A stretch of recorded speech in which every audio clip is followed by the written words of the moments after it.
Human centipede साल 2009 में release हुई एक डच हॉरर फिल्म है। यह स्टोरी एक ऐसे जर्मन पागल डॉक्टर के बारे में है जो कि लोगों को किडनैप करके उन्हें ऑपरेशन की मदद से एक दूसरे से जोड़ दिया करता है, और जोड़ता भी इस तरह से है कि जिसे देखकर इसे पागल कहना बिल्कुल भी गलत नहीं होगा। और ये जानने के लिए कि आगे क्या हुआ, इसके लिए वीडियो को पूरा देखें। तो चलिए बिना किसी देरी के कहानी की शुरुआत करते हैं। कहानी की शुरुआत में हमें सड़क पर खड़ी एक मर्सिडीज कार दिखाई जाती है जिसके अंदर एक आदमी बैठा होता है। उसके हाथ में एक फोटो होती है जिसमें कई सारे कुत्ते आपस में जुड़े होते हैं। वह आदमी उस फोटो को बड़े प्यार से देख रहा होता है। इस आदमी का नाम जोसेफ होता है कि तभी उसके कार के पीछे एक ट्रक ड्राइवर आके खड़ा हो जाता है और ट्रक का ड्राइवर ट्रक से उतरकर रोड के साइड में टॉयलेट करने चला जाता है। जिसके बाद जोसेफ अपनी कार में से बंदूक निकालकर उस ट्रक ड्राइवर के पीछे चल देता है, और जब ट्रक ड्राइवर टॉयलेट कर रहा होता है तब जोसेफ उसे पीछे से गोली मार देता है और यह सीन यहीं पर खत्म हो जाता है। अगले सीन में हमें दो लड़कियां दिखाई जाती हैं जो कि एक होटल रूम में बैठी होती हैं। यह दोनों अमेरिकन होती हैं मगर वो दोनों जर्मनी घूमने आए होते हैं। इनका नाम लिंडसे और जेनी होता है।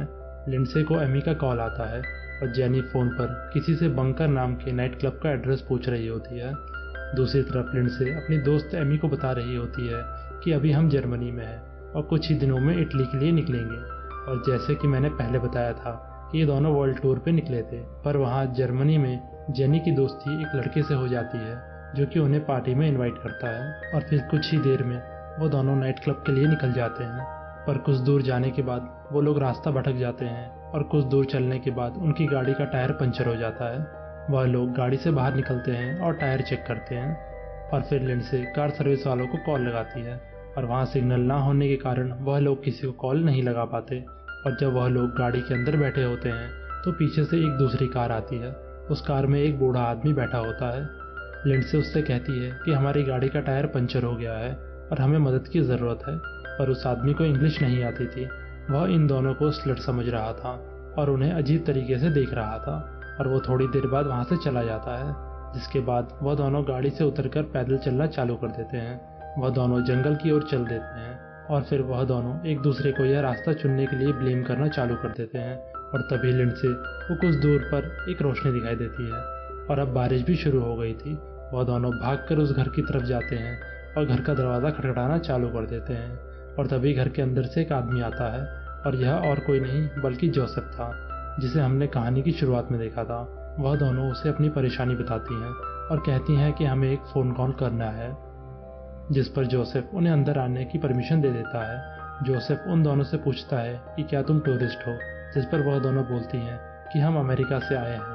जिसके बाद वो उनके लिए पानी लेने चला जाता है और उनके पानी में कोई नशीली दवा मिला देता है और उनसे झूठ बोलता है कि मदद बस आधे घंटे में ही आ जाएगी, और फिर उनके लिए टॉवल लेने चला जाता है। नीचे बेसमेंट में उसकी पूरी लैब होती है और वहाँ पर एक आदमी भी लेटा हुआ होता है, और हो ना हो ये वही ट्रक ड्राइवर था जिसे कि जोसेफ ने मूवी के स्टार्टिंग में मारा था।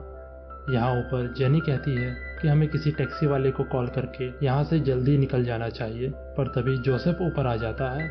लिंडसे जोसेफ से कहती है कि मुझे एक फ़ोन कॉल करना है, जिस पर जोसेफ मना कर देता है, और कुछ ही देर में जेनी बेहोश होने लग जाती है क्योंकि उस पर उस दवा का असर होने लगा था, और कुछ ही देर में लिंडसे की भी तबीयत खराब होना चालू हो जाती है।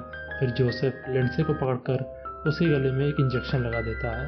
अगली सुबह जब जेनी की आंख खुलती है तो वह अपने आप को एक बेड से बंधा पाती है, और साइड वाले बेड में लिंडसे और एक आदमी बंधा हुआ होता है।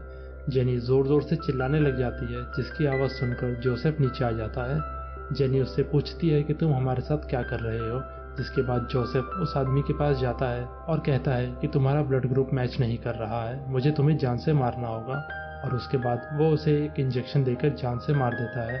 वह उस आदमी की लाश को अपने घर की गार्डन में ही दफना देता है। अगले सीन में जोसेफ एक और आदमी को अपने घर लेकर आता है जो कि बेहोशी की हालत में था, पर हमें पता था कि इसके साथ भी क्या हुआ होगा, और यह भी एक टूरिस्ट ही होता है।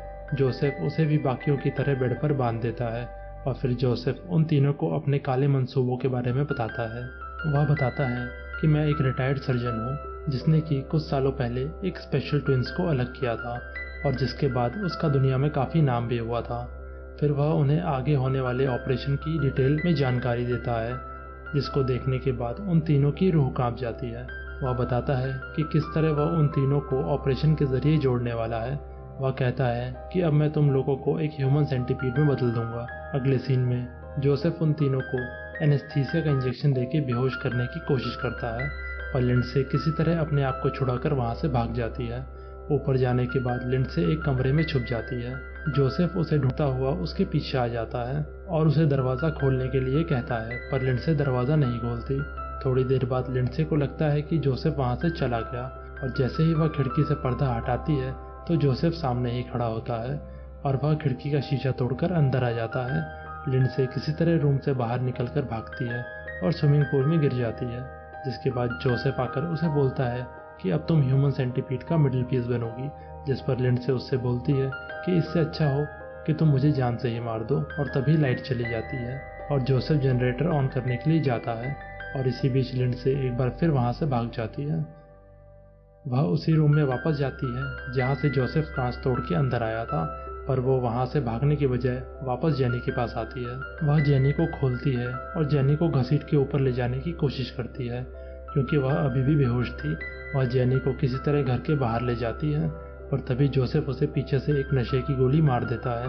अगले सीन में जोसेफ उनकी बॉडी पार्ट्स को मार्क कर देता है, जिन्हें की ऑपरेशन के दौरान हटाया जाना था। फिर वो लिंडसे के सामने के दांत निकालना चालू कर देता है। फिर वह उस जापानी के हिप्स को भी काटना चालू कर देता है।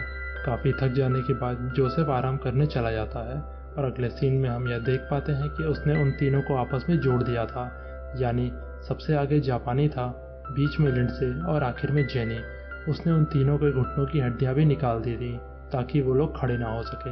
कुछ देर में उस जापानी को होश आ जाता है। उसके बाद वो उन सबको एक पिंजरे में बंद कर देता है। अगली सुबह वह उन्हें अपने गार्डन में ले आता है और उन्हें एक पालतू कुत्ते जैसी ट्रेनिंग देना चालू कर देता है। उसी रात को वो उस जापानी को डॉग फूड खाने के लिए कहता है। अगले दिन फिर सुबह अपने गार्डन में ट्रेनिंग देना चालू कर देता है, और तभी उस जापानी को लैट्रिन आ जाती है, जो कि सीधा लिंडसे के मुंह में चली जाती है, और जोसेफ लिंडसे से उसे खाने के लिए कहता है। रोज रात को जोसेफ उन्हें पिंजरे के अंदर कैद करके रखता था। अगले सीन में जब जोसेफ स्विमिंग कर रहा होता है, तब वह जापानी किसी तरह अपने आप को खोलकर वहां से निकल जाता है, पर वह भागने में कामयाब नहीं हो पाता, जिस पर गुस्सा होकर जोसेफ उन्हें बहुत मारता है। अगले दिन जोसेफ उन तीनों की बॉडी का चेकअप करता है, यह देखने के लिए कि उनके घाव भर रहे हैं या नहीं, और यहाँ उसे पता चलता है कि लिंडसे को कॉन्स्टिपेशन है, जिसकी वजह से वो लैट्रिन नहीं कर पा रही थी। और उसे यह भी पता लगता है कि जेनी अब ज़्यादा दिन तक जिंदा नहीं रह सकती, और तभी उसे एक कॉल आता है। यह कॉल पुलिस की तरफ से होता है, क्योंकि 2 पुलिस वाले उसे घर पर आए हुए होते हैं। जोसेफ दोनों पुलिस वालों को अपने घर के अंदर बुलाता है। वह दोनों पुलिस वाले जोसेफ से कहते हैं कि हमें यहाँ पर 3 मिसिंग टूरिस्ट को ढूंढने आए हैं, और फिर जोसेफ उन दोनों के लिए पानी लेने चला जाता है। जोसेफ इन दोनों को भी वही नशे की गोलियां देता है जो कि उसने उन टूरिस्ट को दी थी। फिर एक पुलिस वाला जोसेफ से उस पिंजरे के बारे में पूछता है, और यह भी कहता है कि हमें ऐसी खबर मिली है कि तुम्हारे घर से एक औरत के चिल्लाने की आवाज़ आती है। जिस पर जोसेफ कहता है कि आप लोग क्या कह रहे हैं, मुझे कुछ नहीं पता। वह पुलिस वाला उसे यह भी कहता है कि जहाँ पर हमें एक गुमशुदा ट्रक मिला था, वहाँ पर तुम्हारी वाइट मर्सिडीज भी देखी गई थी। जिस पर जोसेफ काफ़ी ज़्यादा गुस्सा हो जाता है। फिर जोसेफ एनेस्थीसिया का इंजेक्शन लेने के लिए बेसमेंट में वापस आता है, पर ऊपर जाने पर वो इंजेक्शन उस पुलिस वाले के हाथ लग जाता है। वह जोसेफ से पूछता है कि यह क्या है, जिस पर जोसेफ कहता है कि यह एक इंसुलिन का इंजेक्शन है क्योंकि मुझे डायबिटीज़ है। फिर वह पुलिस वाले वहाँ से चले जाते हैं, यह कहकर कि हम लोग तुम्हारे घर का सर्च वारंट लेने जा रहे हैं। जिस पर जोसेफ भागकर अपने बेसमेंट में जाता है, और वहाँ जाने पर देखता है कि वह तीनों वहाँ पर नहीं होते, जिसके बाद वो उन्हें यहाँ वहाँ ढूंढना चालू कर देता है। और तभी वह जापानी जोसेफ के पैर पे हमला कर देता है और उसके गले में अपने दांतों से काट लेता है, और फिर वो तीनों धीरे धीरे करके वहाँ से निकल जाते हैं। और तभी जोसेफ को होश आ जाता है और वह उन्हें मारने के लिए उनके पीछे जाता है, और तभी वह जापानी एक शीशे का टुकड़ा उठाकर अपना गला काट लेता है, जिसकी वजह से वो वहीं मर जाता है। और तभी वह पुलिस वाले एक बार फिर जोसेफ के घर आते हैं, पर इस बार सर्च वारंट के साथ। जोसेफ अपने स्विमिंग पूल के पास जाकर छुप जाता है और वह पुलिस वाले दरवाज़ा तोड़कर अंदर आ जाते हैं। उनमें से एक पुलिस वाले की हालत कुछ ठीक नहीं लग रही थी, क्योंकि उसने आधे घंटे पहले ही जोसेफ का दिया हुआ पानी पिया था। और तभी एक पुलिस वाले को गोली चलने की आवाज़ सुनाई देती है। वह भागकर ऊपर जाता है, जहाँ पर वह तीनों को देखता है और हक्का बक्का रह जाता है। फिर वह भागकर स्विमिंग पूल के पास जाता है जहाँ पर उसके दोस्त की लाश स्विमिंग पूल में तैर रही होती है और तभी जोसेफ उस पर भी गोली चला देता है, पर वह पुलिस वाला पलटकर जोसेफ के सर पर गोली मारता है, जिसकी वजह से वह दोनों वहीं पर मर जाते हैं। और यहाँ ऊपर जेनी और लिंडसे जिंदा बचे थे, जिसमें कि जेनी की हालत काफ़ी ज़्यादा ख़राब होने के कारण वह भी मर जाती है और अब पूरे घर में सिर्फ लिंडसे ही बची थी, और वो भी ऐसी हालत में कि जिस हालत में वो ना तो किसी को मदद के लिए बुला सकती थी और ना ही खुद चलकर बाहर जा सकती थी। और ये मूवी यहीं पर ख़त्म हो जाती है। तो दोस्तों, आपको इस मूवी की कहानी कैसी लगी? Do let us know in the comment section below, और इस चैनल को लाइक, शेयर और सब्सक्राइब करना ना भूलें। Till the next video, bye bye.